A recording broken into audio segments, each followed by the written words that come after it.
Is this on? Good afternoon. Good afternoon. Welcome to a lunch lecture on the future of democracy in Europe. My name is Clemens Sedmak and I serve as director of the Nanovic Institute for European Studies here at Notre Dame's Keough School of Global Affairs. I met a person this morning who said, today is not St. Patrick's Day. And I said, this is Notre Dame. Every day is St. Patrick's Day. Anyway, we have a lecture on the future of democracy in Europe. The lecture, no lecture without a lecturer, we welcome Ambassador Mark Gitenstein, who will be introduced by my colleague Joel Day momentarily, and also Ambassador's wife, Libby. Welcome, Mark and Libby.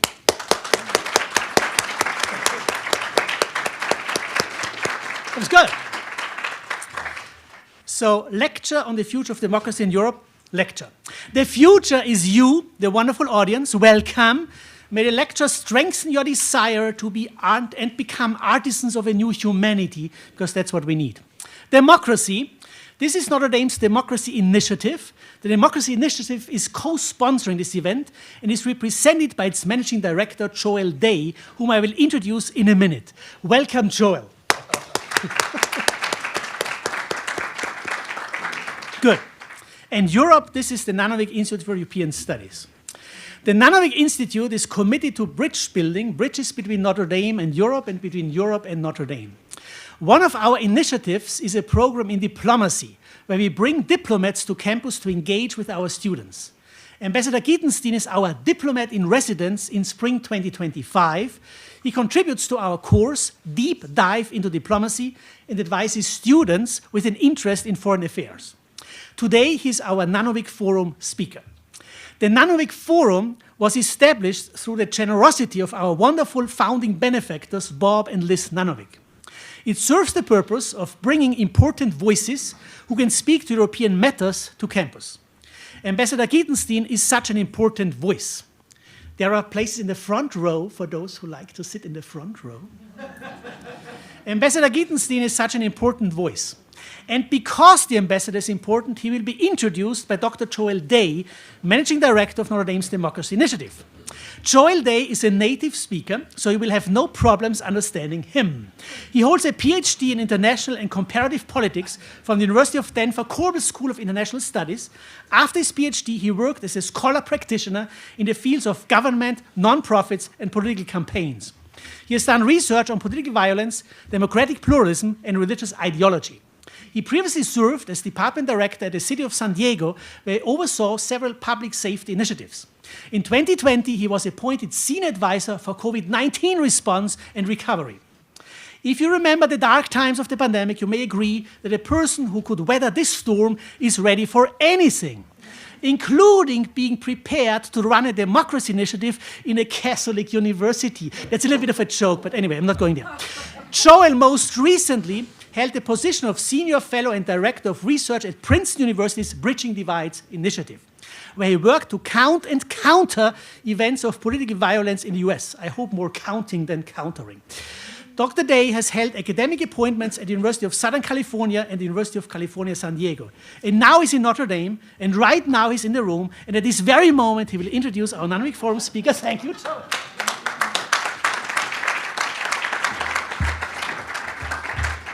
Now I'm going to read your CV for everyone. Well, thank you very much for co-sponsoring this with the Democracy Initiative. So to all of you, on behalf of the Provost and of Professor Dave Campbell, myself, I'd like to welcome you. I'd like to welcome you, Ambassador. Thank you so much for being here for this important conversation.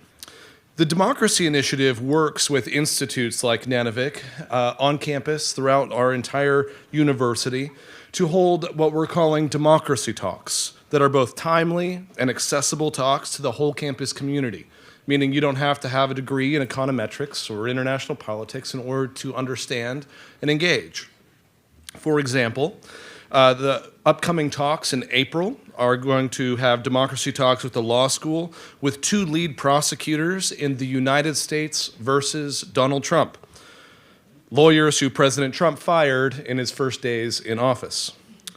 We will also have Ambassador Chris Liu here in April with the Keough School speaking on why the world needs U.S. democracy. Today's speaker is one of the most foremost practitioners of global affairs, so it's appropriate that the Keough School and Nanovic invite him. We are so lucky to have you, Ambassador, here.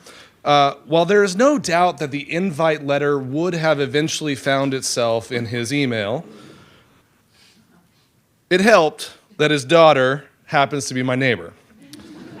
While our kids were playing in the park together a couple of months ago, Sarah casually mentioned to me her last name, and I immediately began texting Clemens, hey, we need to get the ambassador here.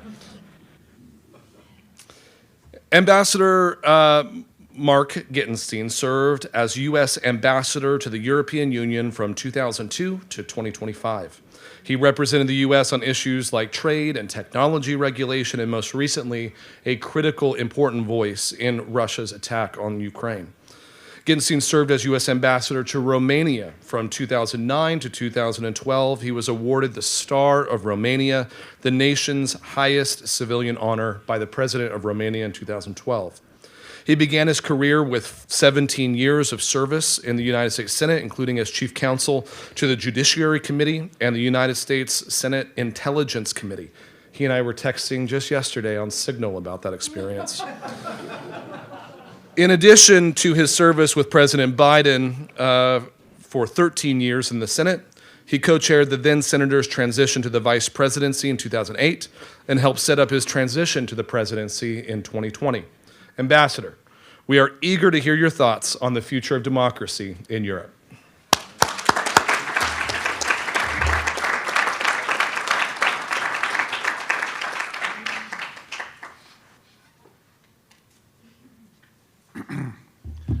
Well, thank you, Clemens. Thank you. Oh, let me turn my microphone on here. No, I have this one. This is so I can walk around. Hopefully there'll be no feedback here. Thank you, Clemens, for your enthusiastic speech and introduction. Same to Joel and to my wife and daughter. But for them, I wouldn't be here today, and all sorts of reasons. So thanks for having me. I'll get right into it here.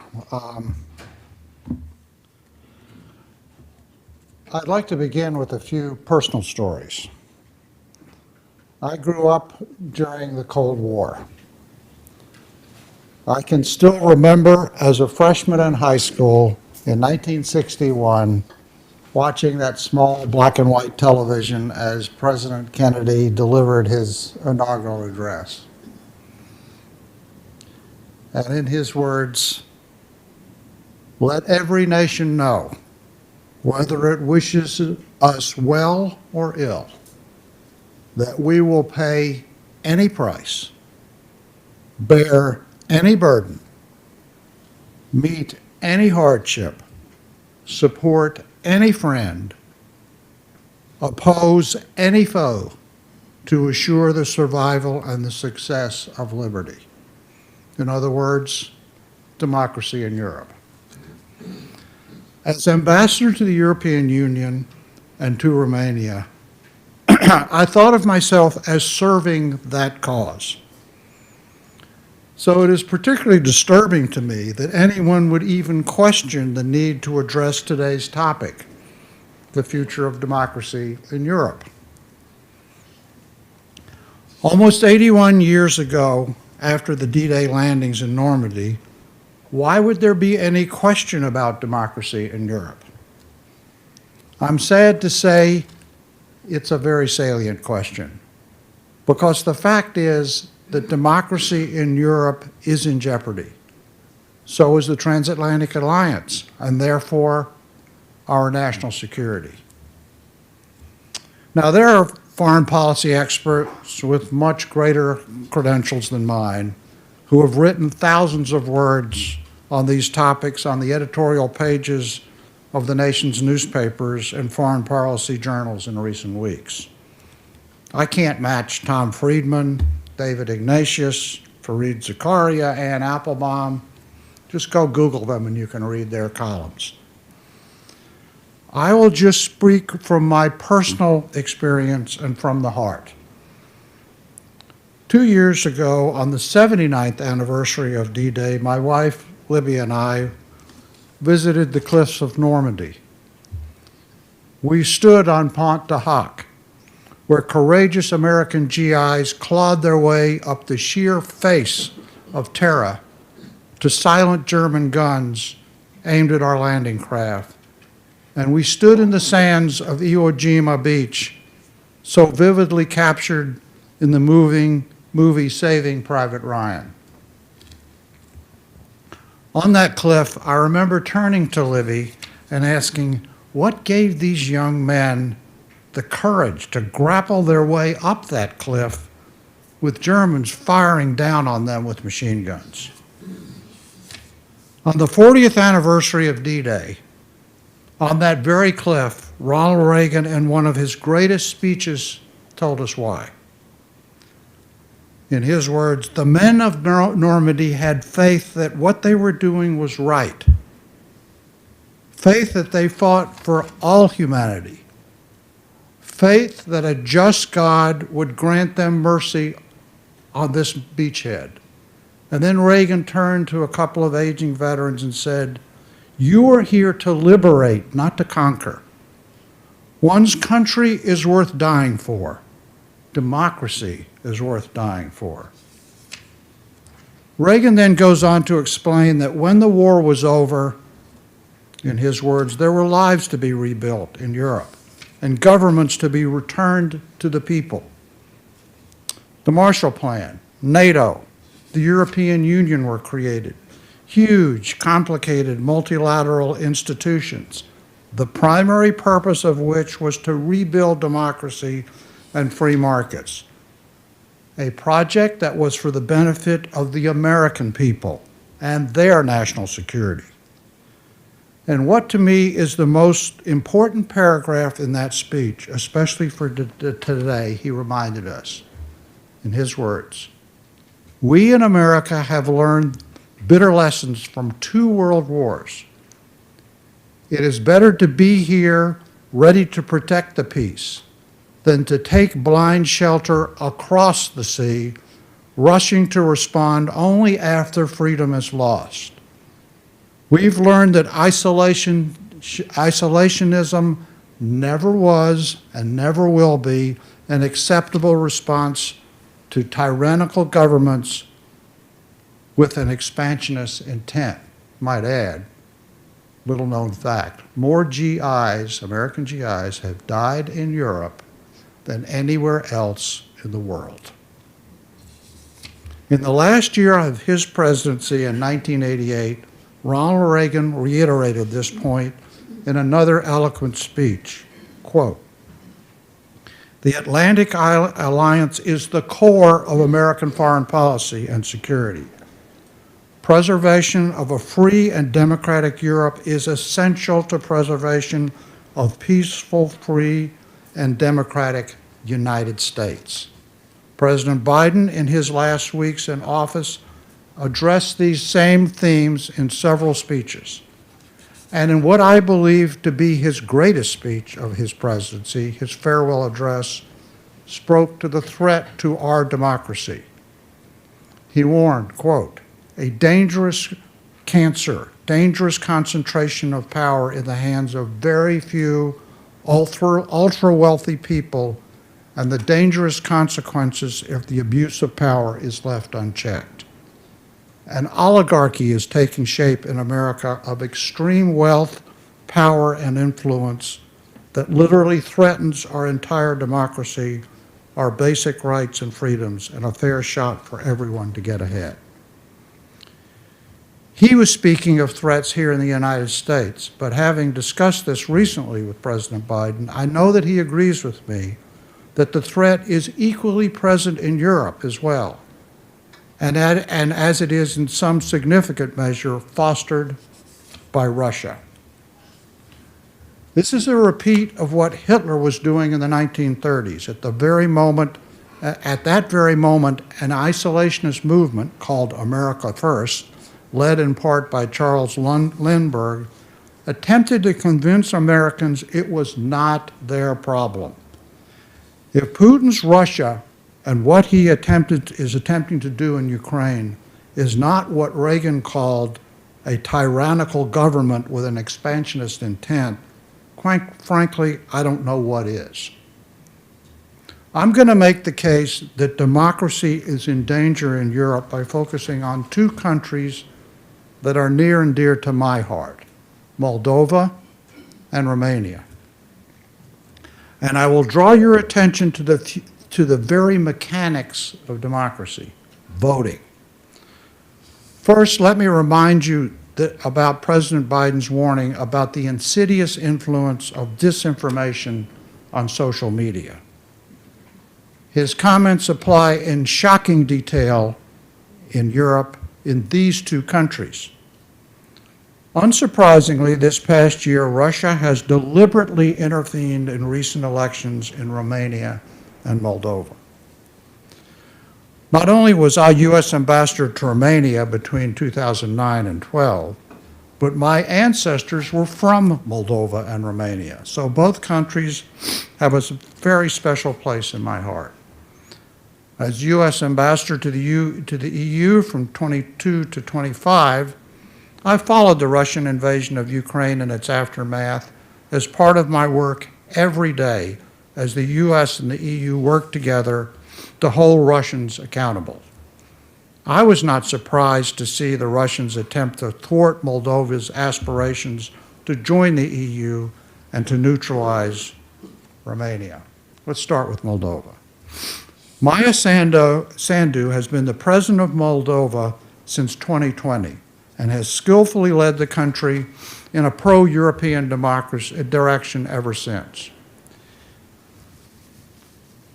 In June of last year, the EU granted Moldova candidate status to join the Union. Defeating her re-election in October, along with a referendum on preserving Moldovan European path, were Russian priorities. According to the Moldovan security services, in local elections in 23, the Russians had spent more than $50 million on illegal financing. By the way, that's in a country of about 3 million people. President Sandu was the target of deep fakes portraying her as pro-Russian or making offensive comments to certain ethnic groups. In the October elections this past year, according to one expert, the Russians recruited Ilan Shor, a pro-Russian oligarch subject to U.S. sanctions, to lead a comprehensive disruption campaign, including, this is from the report, quote, outright buying of votes, cyber attacks, planned espionage at diaspora polling stations. And according to Amelia Benjamin of the McCain Institute, this included manipulation of false Facebook accounts and pouring, quote, huge amounts of money into ordinary Moldovan citizens' bank accounts to buy their votes. Now, the U.S. and the EU committed significant resources to counter the Russians. Independent polling suggested that President Sandu would win convincingly, and so would the referendum. But she barely made it past the first round, did win in the end in a runoff. However, the referendum only passed by 50.4%. Romania. A month later, the Russians tried their hand in Romania with greater success. Now, the president of Romania is charged with national security functions under the Romanian Constitution and represents Romania in the European Council, where unanimity is required for all foreign policy decisions, like on Ukraine. Calin Georgescu was a largely unknown ultra-nationalist, pro-Russian extremist when the election for president took place in November. A few weeks before the election, he barely registered in the polls, but on election day, he led the first round with 20%. Installing a pro-Russian president would be a genuine threat to the transatlantic alliance. Romania was already planning to host 10,000 NATO troops and housed a major NATO anti-missile site that the Russians vehemently opposed. Georgescu agreed with the Russians.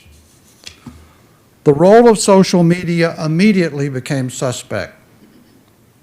Georgescu claimed to have raised and spent no campaign money.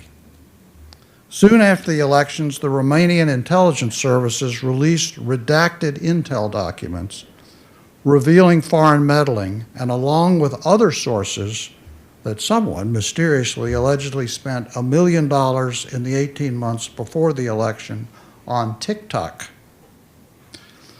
Romania asked the EU to use its authority under the Digital Services Act, known as the DSA, to investigate the role of TikTok. One issue it will clearly investigate is how Georgescu managed to get 370,000 supporters in just a few weeks, out of nowhere. Reuters, on November 4th, elaborated on the declassified documents. Romania was the subject of, quote, aggressive hybrid Russian attacks. And according to Romanian intelligence services, Georgescu was massively promoted on social media platform TikTok through coordinated accounts, recommendation algorithms, and paid promotion. On December 6, Romania's highest court annulled the election, which has been rescheduled for May. The EU will report shortly on its findings, and the Romanian government is conducting its own investigation of potential campaign finance violations. Based in part, I presume, on these investigations, the Romanian Bureau of Elections disqualified Georgescu from becoming a candidate.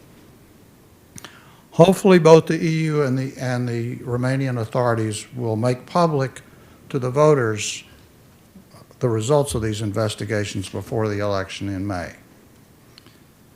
I addressed this issue in detail in a conference at the University of Pennsylvania in February on Russian disinformation and election meddling. At the conference, I gave specific ideas on how this could be remedied by the EU and the US, and I'd be happy to elaborate if you're interested in the Q&A period. What is important for you to understand is that these are just two examples in Europe of threats to democracy orchestrated in part by the Russians. Place this in the context of at least 4 other EU member states where there is a serious backsliding on democratic values.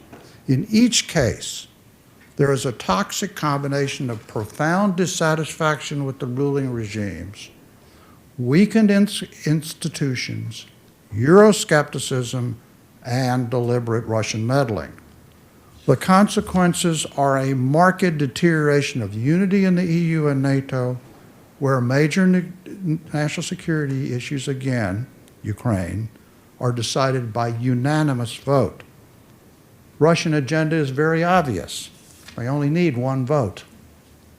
This is true in NATO and the EU. So what should we make of this? I have 3 generic points. First, it will not surprise you that I still believe that what I have been fighting for in the last 15 years working in Central and Eastern Europe, the preservation of democracy and the rule of law, is America's fight. The 4 freedoms, the Atlantic Charter, the Truman Doctrine, the bipartisan consensus, the importance of Atlanticism, through Eisenhower, Kennedy, Johnson, Nixon to the present, are very much alive for me. Although I have profound differences with the current administration, I do agree that the Europeans in NATO and the EU need to carry more of the burden. In fact, that has been the policy of the United States for decades, and in particular in the last administration. In a perverse way, one good consequence of all of this is that the Europeans will finally step up. I certainly hope so. But especially in foreign policy, the way reform is conducted is critically important. Predictability, reason, respect for your allies are a critical part of the playbook.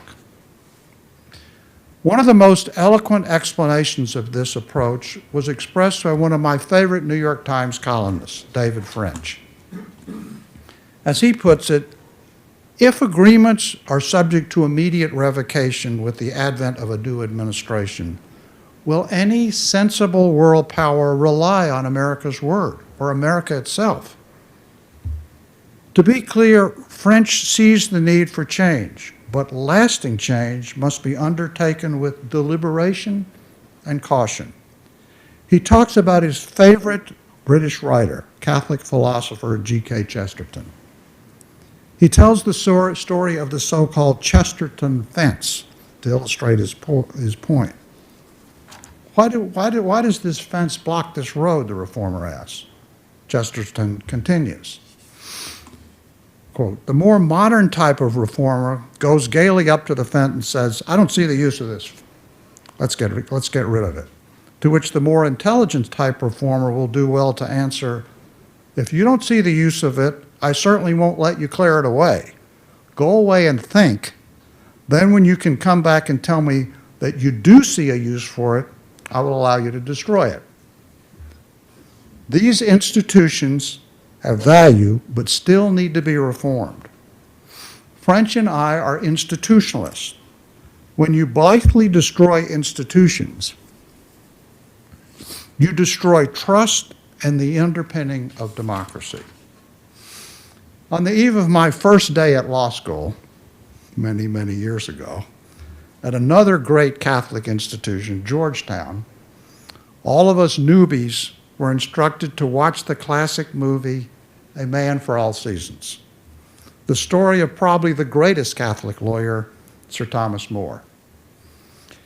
In a scene which animated my approach to law for the rest of my career, More gets into an argument with his daughter's new fiancé, a fledgling and impetuous new lawyer, William Roper.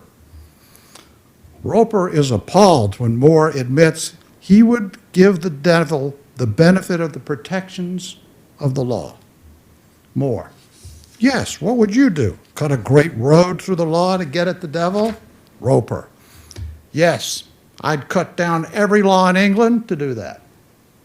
More responds firmly, "Oh, and when the last law was down and the devil turned around on you, where would you hide, the laws all being flat? This country is planted thick with laws, from coast to coast, man's laws, not God's. And if you cut them down and you are the man to do it, do you really think you could stand upright in the winds that would flow then? Yes, I'd give the devil the benefit of law for my own safety's sake." The point is, these complicated multilateral institutions, NATO, EU, the IMF, the World Bank, USAID, the State Department, are frustrating, complicated, at times infuriating institutions. Indeed, as Churchill liked to say, that applies to democracy itself. But if we tear them all down, can we stand upright on our own in the winds that will follow? So, as an institution, I plead for caution and proceed on reform with all deliberate speed. Second, as a proud member of the Biden foreign policy team, we had one significant failure. As I have said recently at the highest reaches of the Biden administration, our greatest failure in this realm is that we have not engaged the American people on the importance of the transatlantic alliance. Ronald Reagan clearly understood in his bones and said as much, that without democracy on one side of the Atlantic, there won't be democracy on the other, and that it's important for all Americans. It should be important not just to the elites who read the editorial page of the New York Times, but to the average Americans who work every day to pay the bills. When only 70% of college graduates in 2014 even knew that D-Day occurred in World War II, it's not surprising that Americans equivocate on protecting democracy in Europe.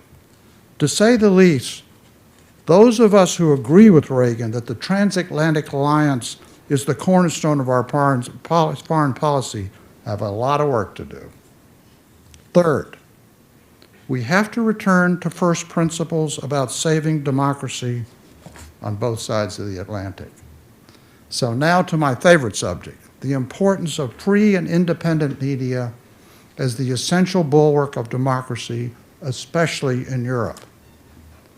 Propaganda, hysteria, and especially disinformation on social media seem to be driving decision-making in Europe, especially in elections.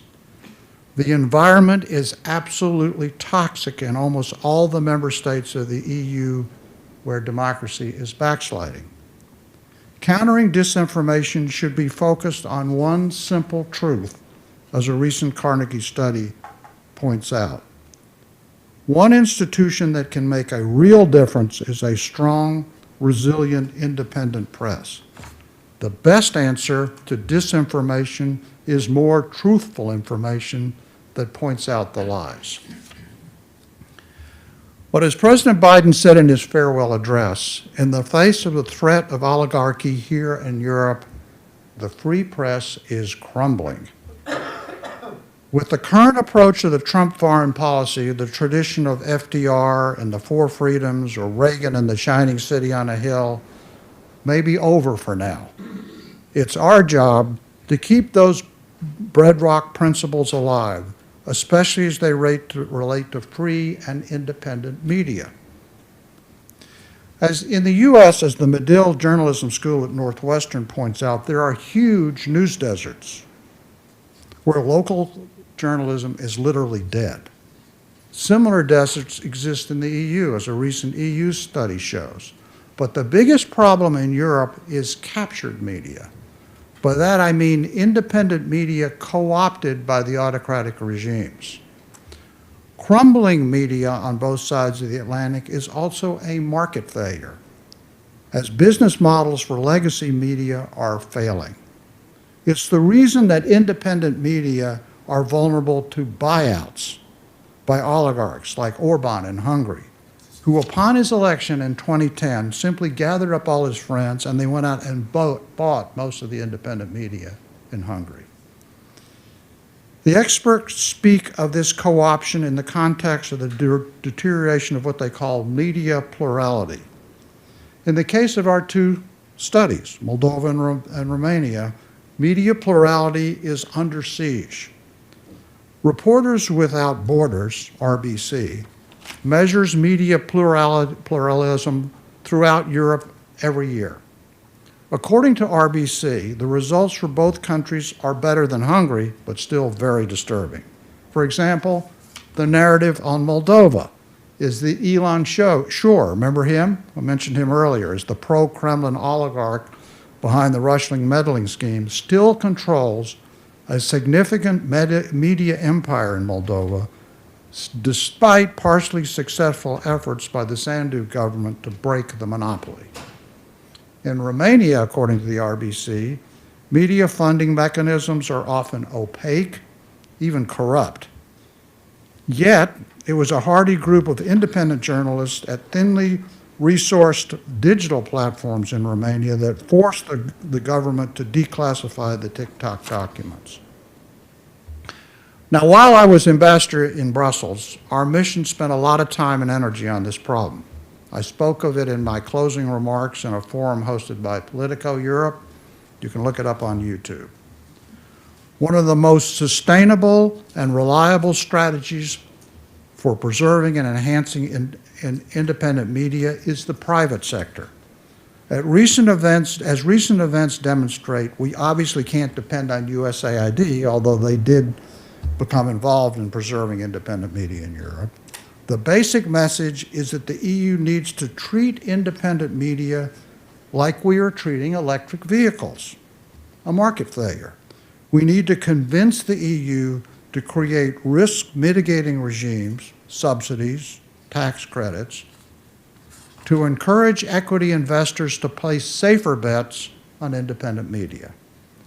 This problem and its solution are beyond the scope of this lecture, but it will be part of a project I hope to convince the Nanovic Institute here at Notre Dame to focus on. Nothing less than our democracy and the stability of the Atlantic Alliance are at stake. Thanks for listening. I'd be happy to take your questions.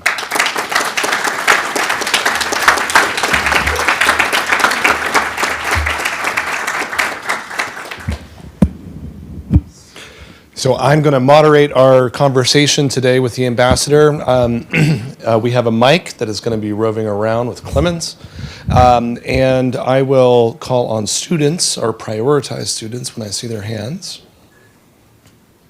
Even if you don't see their hands. Even if I don't see their hands, I will call you out by name. Chair's prerogative then, as you think about your questions. Ambassador, my question is, you mentioned a little bit around other threats besides what's happening in Romania and Moldova. Hungary was one that you mentioned, but there's a host of other places that had elections this past year. Right. A handful that elected populist right-wing governments in EU elections. And how did you, as ambassador of the EU, grapple with a surge of candidates coming into the EU Parliament that were explicitly about pulling those countries back from the EU? And to your point around oligarchy, what was your comment or concern about American interests and global owners of capital and technology funding those campaigns with a surge of capital? Well, let's talk about the European Union is an extremely complicated institution, but it has a parliament, by the way, 700 members of that parliament, popularly elected throughout Europe. And the elections you're referring to, I think, took place in June, okay? There was much back and forth by the media about the rise of the hard right in that parliament, but the fact is the center-right still won those elections. The Christian Democrats, known as the People's Party, basically, European People's Party, still controls the parliament, and the current president of the commission who was, by the way, one of the great leaders of the world right now, Ursula von der Leyen, was reelected as president of the commission. There was more stability than there was change. Now, the hard right did gain seats in the parliament.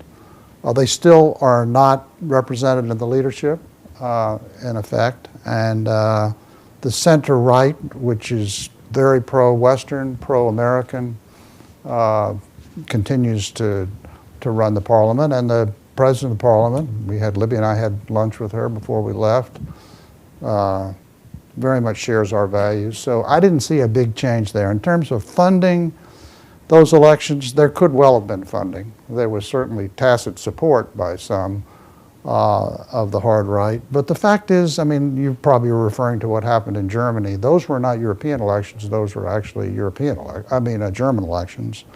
The hard right, the AfD, I think it's called, did gain seats, but they did not. I'm not sure they even made it into a ruling position in the Bundestag. I mean, Friedrich Merz, who is the new Chancellor of Germany, is center-right, same party as the European People's Party. So it's more alike than it is, it's more the same than it is different. Now, you know, is it having an impact? Yes. And I think, to be frank, the Trump administration's approach to Europe is having an impact. So all of these things working together are issues of concern to me. Okay, we have a question right down here. Thank you so much for coming in to speak to us. Yeah. So I have a question about what should relations with Russia look like in a scenario when the war in Ukraine does end? How do we is it like continued deterrence, or does it have to turn towards more rapprochement with Russia? And do you think that the EU as an institution has just ingrained too much anti-Russian sentiment by now that like diplomacy with them is never even going to be possible again? Do we want to do line up a couple of questions, or let me just do one at a time, because that's a very, very excellent question. I'm optimistic about the European Union. I find it to be a complicated but very resilient institution, very much underestimated by Americans and Russians, by the way. Its role in helping us take on the biggest threat to our national security now, the People's Republic of China. And I think we'll continue, if we continue to work with them, have a very positive impact on our national security as well. By the way, I would not characterize the European position as totally hostile to Russia.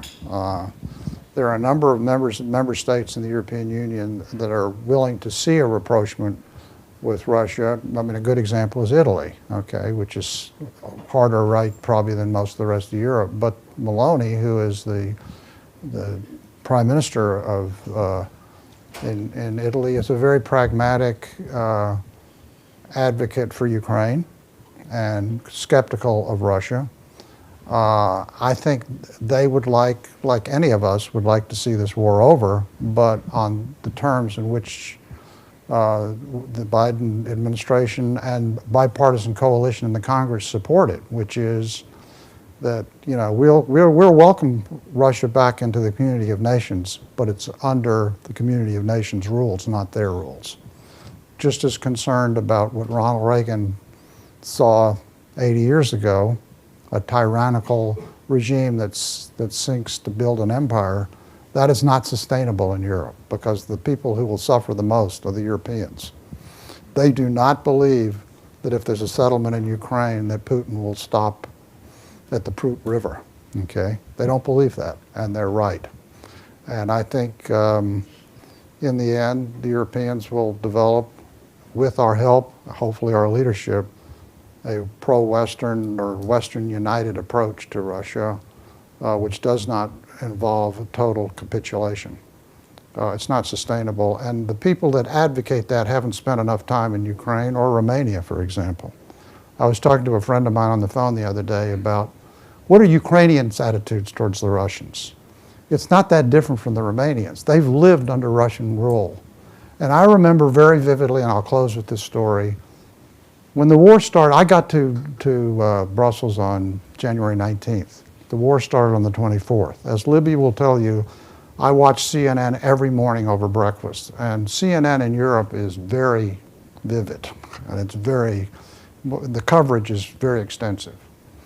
And every time a bomb hit a maternity center, and you saw, you know, young women carry their babies out of the hospital, or the most dramatic moment, Sarah, this reminded me of you. I watched Clarissa Ward, many of you have seen her on CNN, interview a young woman with her young child, looked like Charlie, in her arms, and she's in tears. And Clarissa Ward says, they're in the subway in Kharkiv. I think it was the only safe place to be because there was bombs coming down. And she's holding her child, and Clarissa Ward says to the young mother, your child's going to be safe. And she says, I'm not crying about that. She says, what are you crying? She says, I don't want to live in Russia. Most Ukrainians do not want to live in Russia. And the anger is very deep. And I'll tell you the last story this young activist in Romania told me, because Romanians feel the same way. She said, Mark, don't forget the story of the grandmother in Ukraine who was handing out cookies to the Russian soldiers, who, by the way, were beasts, okay? You know the story of Bucha, and this was in Bucha. Handing out cookies to them. You know the cookies? They were poisoned. She was trying to kill those soldiers because she hates them. Now, if you think any combination of American politicians can convince Ukrainians that they will be happy under Russian rule, think again. So we have a few hands here, 1, 2, and 3. And Ambassador, can I have you actually stand by the mic? Okay. Oh, you can't hear my mic? Well, it's a little bit more muted than that one. Okay. For the, all right. I'm sorry. I'm sort of a restless type, so I move around a lot. Thank you so much. My question is about isolationism, which you mentioned at the beginning of your talk, not being a proper response, and wondering if you see a parallel between isolationism as kind of a foreign policy approach and also the isolationism or bubbling effect within social media when we have disinformation algorithms that try to make us each live in a separate reality. Yeah. And I wonder if you see connections between these two, and also connections in the ways that we can move beyond that to something better. Thank you. Well, you've reminded me of something I'm very focused on right now, which is the role of these big tech companies in influencing democracy and voting all over the world, but particularly in Europe right now. And I would encourage you to read a book. It's very, very negative and jarring. It's called Careless People. It's a story of a young New Zealand diplomat who becomes a close aide to Mark Zuckerberg at Facebook. And it's a very disturbing story. It's something I was suspected, but I didn't. I think it's what Biden was talking about in his speech. And that is that the business model of big tech is in effect running into our democracy. Because the way Facebook and a number of other big tech companies make money, especially on social media, is by using their algorithm to continue to increase the number of eyeballs. And the book tells the story of what happened when they did the IPO of Facebook. They had 1 billion users then, and in order to keep the stock price up, they had to continue to increase the number of users. Well, the most reliable way to continue to increase eyeballs, unfortunately, is through the algorithm by getting people who are like-minded to you to also open a new Facebook account. Now, unfortunately, that infects the whole social media regime, TikTok, Telegram, X. And as long as that's happening, it's basically become a propaganda regime, a disinformation regime, and that is extremely dangerous. Now, to be fair to the J.D. Vances and the Elon Musks of the world who criticize what the DSA does or what Romania does, it is a serious freedom of press issue. How do you deal with that? And I can talk more about that if people are interested. The DSA is actually a pretty good regime for doing that, but we're going to have to come to grips with that, or our democracy simply won't survive on either sides of the Atlantic. And the only last point I would make on technology is, and I've spent a lot of time on this in the United States, one of my best friends is the publisher of the Seattle Times, who's a big advocate of saving local media. Technology companies have destroyed the business model for legacy media because the revenue base is gone. The revenue base has migrated to social media. Most people in this country increasingly are relying on social media for news, not legacy media. And that, we have to find a way to save that. Thank you for coming, Ambassador. So when we're talking about this idea of democracy, I think it's obviously a great goal for the U.S. government to try to protect this and kind of spread democracy. But what exactly do we mean by the term democracy? And then also, has the U.S. government ever undermined democracy in other, like, foreign governments? No. The answer to your last question is definitely yes. Little known fact about my history is I was on the church committee staff that investigated what the FBI and the CIA were doing, both domestically and in foreign policy, throughout the 60s, even 50s and 60s, and it's a very disturbing story. And as a matter of fact, the CIA was undermining democracy in the rest of the world, and the FBI was doing a pretty damn good job here, doing that very same thing. If you're interested, we can talk about what they did to Dr. King. It was pretty appalling. Now, when I say save democracy, I'm not simply talking about saving majority vote, because Viktor Orban is elected with a majority vote. Vladimir Putin is elected with a majority vote. That's not the issue. It goes back to Benjamin Franklin's favorite aphorism when he walks out of the convention. You know, the famous story in Philadelphia when he walks out and a woman walks up to him and said, "What kind of government have you created?" And he says, "A republic, if you can keep it." He didn't say a democracy, he said a republic. Now, what is a republic? I'll let my philosophers elaborate if they want, but to me a republic is a democracy subject to the rule of law and to a constitution and to consensus rules that protect the rights of minorities and protect the enforceability of law protect the right to contract, protect private property. These are all things that if you had a majority vote might not survive. Certainly the First Amendment wouldn't survive. So that's what I mean by protecting democracy. Hard lesson for Romanians to understand. They used to argue with me all the time about this. When I would say, you know, they were treating Roma poorly or they were undermining the freedom of speech in Romania, they would say, well, it's a majority vote. And why? Who the heck is the European Union to come in and tell us that we can't do this or that? And I said, you're members of the European Union. You're subject to their rules. This is where my background growing up in Alabama made a difference. It's no difference than John Kennedy calling up, which some of you may remember, President Kennedy calling up George Wallace, one of the great autocrats of the world, and telling him, no, you will comply with the 14th Amendment. You will not discriminate against black people, and you will allow people, anybody of any color, to go to the University of Alabama. It's no different. It's the same notion. Thank you. My name is Urszula Soler. I'm a sociologist, professor of the John Paul II Catholic University in Lublin, in Poland. And I have to say that your lecture created a lot of emotions and a lot of thoughts in me, because I live in different reality than you live here. And I'm working mostly with cybersecurity and disinformation particularly. For many years, we are dealing with Russian disinformations in Europe, and we deal with it, especially in Poland.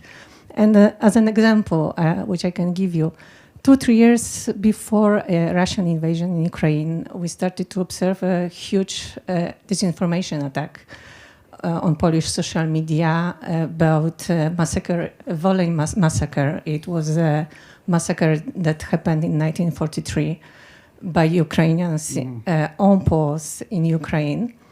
And at the beginning, we didn't understand what was going on, why it was so extensive, why it was so important, why there were so many emotions in that. But after we understood that Russia was preparing the full-scale invasion at the Ukraine, and they were trying to make us Poles against Ukrainians to close our border, not to let them enter when they will attack. So we live in this situation for many, many years, and we're trying to understand, to research what to do with that. I would like to give a comment about independent television, that you said that maybe one of the solution will be to make independent media private. In last month, we had this situation in Poland that one of our private television, which is TVN, which is pro-American with American capital, was at the market, and Orban's co-workers, Hungarian, pro-Russian, were trying to buy it.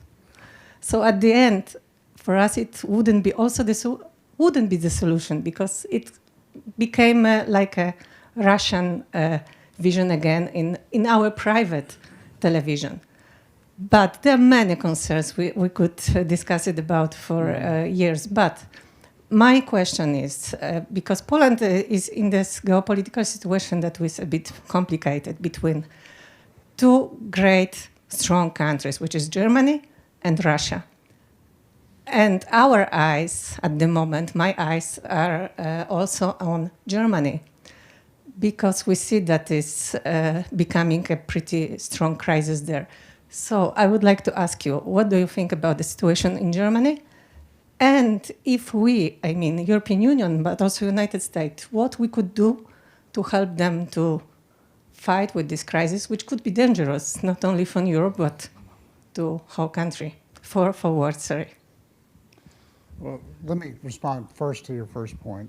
It concerns me about if you have independent private sector purchases, who it is. And I think there is a role for the government to play in monitoring certainly foreign influence. I mean, you know, if a Putin oligarch buddy buys TVN, for example, that will not be a good thing. By the way, there's a huge crisis going on with Warner Discovery right now because it's up for sale. The problem with television, by the way, is extremely expensive. Okay, so only people with a lot of money can buy television, although ironically, digital media, which can have a huge impact, is not a very expensive investment. There's a lot going on in that space. We can talk about it afterwards. Now, your second question was about Germany. I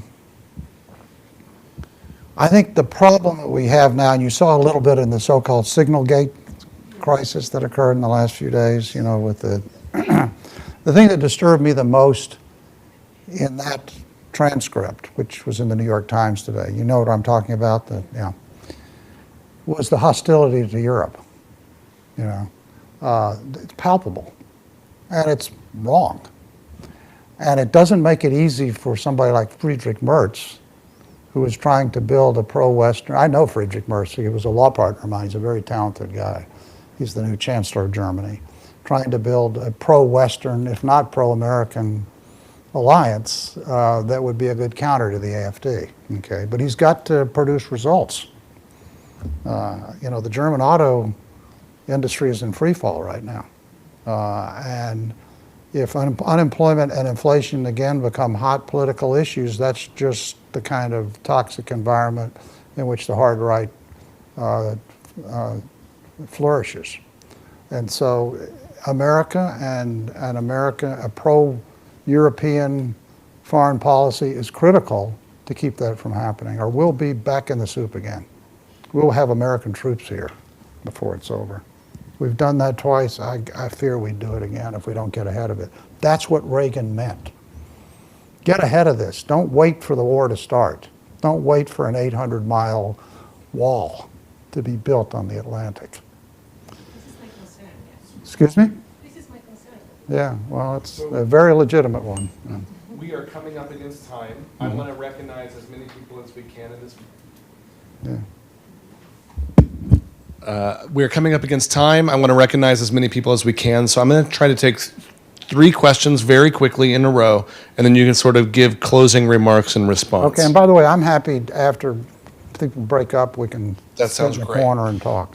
So over here, and over here, and over here, and then we'll close. Thank you, Ambassador. I was just wondering, aside from like asking other NATO countries aside from the U.S. to kind of put a little bit more into their own like defense and into NATO, what other reformations for like NATO do you think would be good to do in the future, especially like the very near future? Because if I'm not mistaken, you brought that one up, and I agree with that. But are there any others that you think would be necessary or good to do? Thank you. I have some. Why don't we do the 3 questions, then I'll pull them all together. There has been, along with the increase in military spendings or plan to increase military spending throughout Europe, there's been a general reluctance to debt finance that spending. Even though you see in Germany the lifting of the debt cap there, still elsewhere you're seeing a reluctance. Should we be concerned about the desire to pull back spending elsewhere in the economy for military spending when it comes to moving away from spending on services? Should we worry about any backlash there?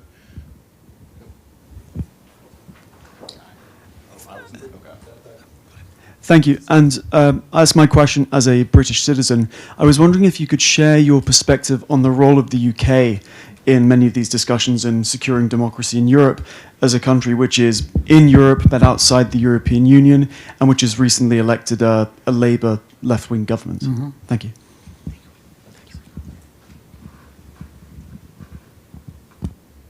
Okay. So those are the 3? Yeah, okay. First question on NATO. Yes, I did a lot of work on this question, which is one of the ironies. I think this is going to change just by the force of the tectonic plates moving. But when I was arguing essentially the same thing that a lot of the Trump people was, that the Europeans needed to do more and that they needed to rebuild their military industrial base. They should not exclude American companies. By the way, they almost definitely, because of the politics, will exclude American arms companies now, which is a tragedy because we make the best military equipment in the world, and they don't. I kept arguing that we needed to do this, and you know who was the biggest resistance to that? NATO. The NATO bureaucracy just was totally threatened by the notion that the Europeans would begin to do things on their own, build their own military equipment, maybe build their own military capability. And we always argued, well, we would do it consistent with the NATO, because these countries are both in NATO and the EU. Why would they? And it became a hugely territorial issue within NATO. That's going to change. It has to change, because the EU is clearly going to go in the direction of building their own military capability, and they should. We can't expect, as I used to say to politicians from the United States who came in here, show up at our, in Brussels and tell them they need to do more, and when they say, well, we want to build some of it here, say, no, you have to only buy American military equipment. That's not going to work. Converse also not true. On debt financing, I think there will be debt financing for the first time. If there's not, the European Union will fail. They just don't have the cash. They don't get enough cash to do that. They're going to have to debt finance. But I do think if they don't, what's going to happen is they'll put all their money into defense and not anything into services, and the institutions in these member states will get weaker. Because the fact is, if you haven't seen it, there's an excellent piece on what's really going on in Romania, is that Romanians, there's a great piece in Politico, we can, Clemens and I can get it for you, about why Romanians are unhappy. And that is because since the revolution in '89, healthcare is worse, education is worse, there's a lot of U.S. investment, by the way, a lot of Austrian investment in Romania, which is good. But people are unhappy because the services they're getting are poorer than they were 10, 15, 20 years ago. And if they spend all their money on defense, it's going to get even worse. So that's a big concern. Role of the UK. By the way, I think the current Prime Minister has been great. He's been very supportive of Ukraine. And, they have the Brits have a serious military. I mean, and they are well trained, and they were very active in Afghanistan. It's not like they're a military on paper. They actually have tremendous deep capability. I think Brexit was, by the way, as a national decision, one of the worst decisions any country has made in the last 50 years, and particularly the United Kingdom. But it's found a way to reassert itself within the European community, especially within NATO, and I'm very hopeful about what the role the UK will play. Well, I am so pleased that we got this hour spent together. Thank you, Ambassador, for being here. Thank you for being our diplomat in residence at Nanovic. Please join me in thanking the Ambassador for his time.